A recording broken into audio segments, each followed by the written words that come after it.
We just show the forehand strokes. What you're going to do now is how this equipment is attached to the toe by a toe stopper, as we have seen before.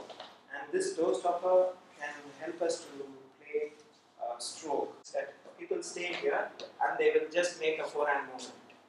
This is the movement that you're going to see. But here, what we are trying to do is to make sure that the movement is functional, mimic the sport that he plays. He's a tennis player. So he steps forward to meet the ball and makes the contact somewhere there, in front of him at 45 degrees. So you find this is very effective. He steps back, then lunges again, and again makes the connection back. So the most important component is how you hold this. It's exactly the way that the racket may be held. He can use that kind of a grip. Plus, the movement is not going to restrict him in any way. Even if it's a dumbbell, it can be a lot of load on the wrist region. Here there is no load at all, except in the functional line in which it is being taken. So we're going to demonstrate again once, please. So he steps forward and makes this movement. And how low he goes, where the CG is, can be decided by the player or the trainer, so that the efficacy of the stroke is much more if he wants that stroke to be made at a lower height or a higher height if he is going to meet the ball high. So various angles can be used. One. The other is a backhand stroke, which he can show you. So he steps forward to make a backhand stroke. It's a single-handed backhand, or when he steps back and steps in, he will show you a double-handed backhand. In all this, what we can add is another one for the foot. Since we have the gadgets that can be used, we'll now show you how this can be phenomenally useful for players who want their leg also to be trained. So we're going to show you how from a terra tube, that's exercise tube that's being used for only the upper body, now we are going to use it for the lower also. Manoj is now using two resistance tubes, one for the feet so that his lower is also loaded and the upper is also loaded. So he has to now use his core to make sure that both are coordinated. So he has to make sure that he exhales, pulls in the navel, and thereby when he moves the feet forward, he's already stepped into a lunge and then converts the forward backhand. Go ahead. Double-handed backhand. Good. Back. Inhale. Exhale. He makes this roll. So this way, this equipment is phenomenal because you can add the load to the shoe or to the thigh, where the resistance the coach feels or the trainer feels. But what we have found, this is ideal. Take this foot inward, into this. Now see whether you can step better. Yeah, that makes things easier for me. Okay. Now if it is a forehand, let us see how he will play the forehand with that leg being involved. Now it's an open forehand. He cannot be playing a conventional forehand. So it's an open stance that he would use. Now step forward to use the same thing. Yeah. So the difference is all I have to do is alter this one and put it on the other leg. So the whole thing comes off now. So the trainer has to change or the player has to change to the, and now he is ready. So thereby the same step is possible. Okay, this is a forehand and a backhand. The same things can be used for his volley, for his serve, where the angle of that will change. Just now demonstrate that. Yeah, perfect. He has a forehand volley. So you can do it again, please. Perfect. Now Manoj is going to demonstrate a forehand stroke, and he's going to mimic a sporting movement. You're going to see him from a double leg stance to movement for positioning himself. Which leg he moves, you watch, so that he can. Footwork is also very important, and we will find that how that can be very useful in improving the game. So which leg he moves first, which is stable, then which one he steps forward and to make the contact with the stroke. Okay, that's a forehand stroke that he made.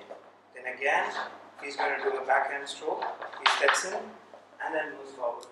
You see very carefully, when he took a stance when both the feet were the same level.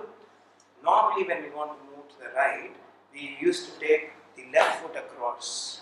Today, we do not ask them to do by moving the left foot to go to the right, but the right foot is moving to the right.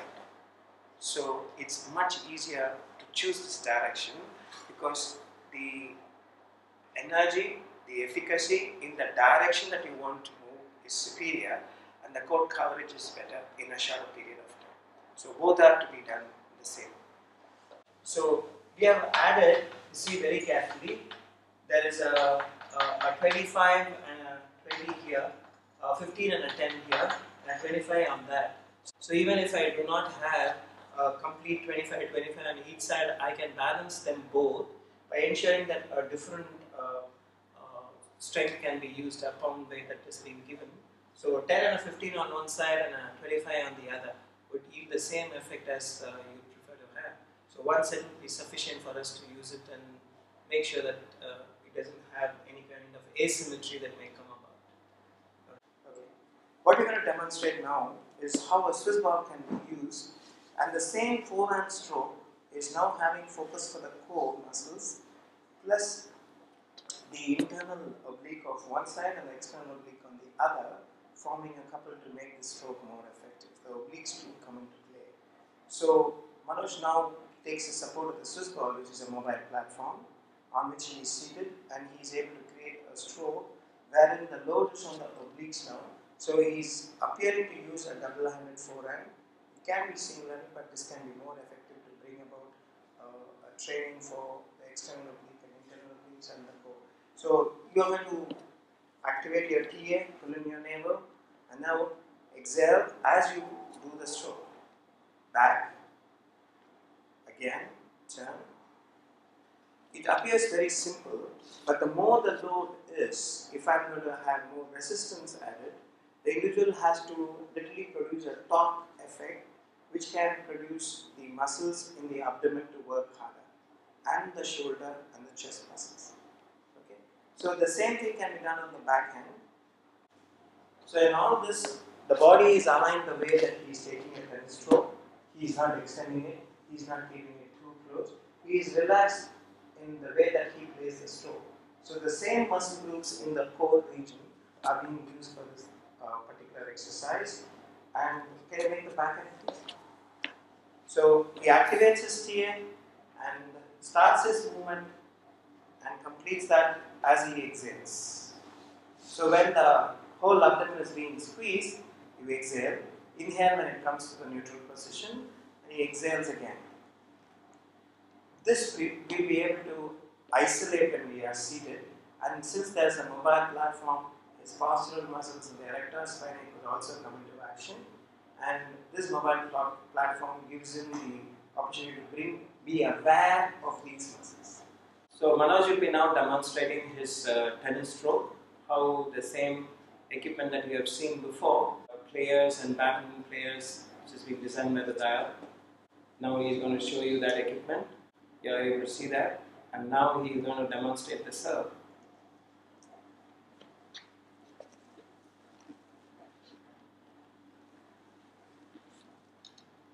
Inhale, exhale, again TA activation, inhale and exhale.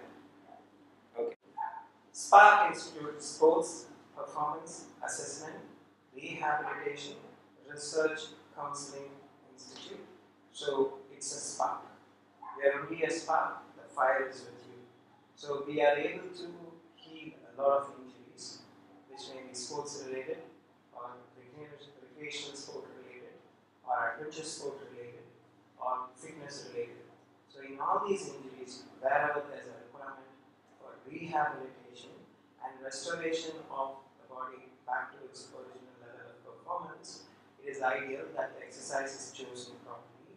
And if you have any doubts in this regard, you can always send your inquiries to the Spark website, www.sparkinstitute.com. Is an easy website for you to access to send your questions, and we will be able to help you with the right kind of exercise